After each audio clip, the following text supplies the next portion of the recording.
কোটা এবং মেধা মনে হতে পারে যে যারা কোটায় চাকরি করে তাদের কোনো মেধা নেই।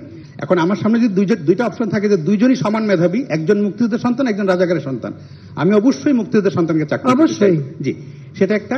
ফলে মেধা এবং কোটা খুব সহজে মানুষকে বিভ্রান্ত করা যাচ্ছে যে সব মেধাবীরা চাকরি না নিয়ে কোটার চাকরি।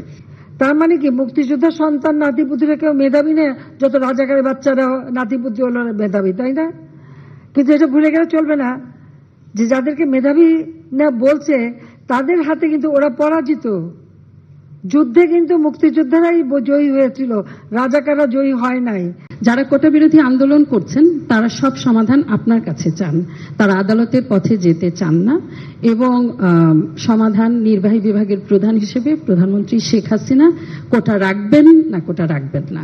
যারা আন্দোলন করছে তারা তো আইন মানবে না, আদালত মানবে না, সংবিধান কি তা তারা চেনে না, বা একটা কার্যনির্বাহী অর্থাৎ একটা কাজ করতে গেলে তার যে নীতিমালা বিধিমালা বা ধারা থাকে সেটা একটা সরকার কিভাবে চলে এ সম্পর্কে কোনো ধারণাই এদের নাই, কোনো জ্ঞানই নাই।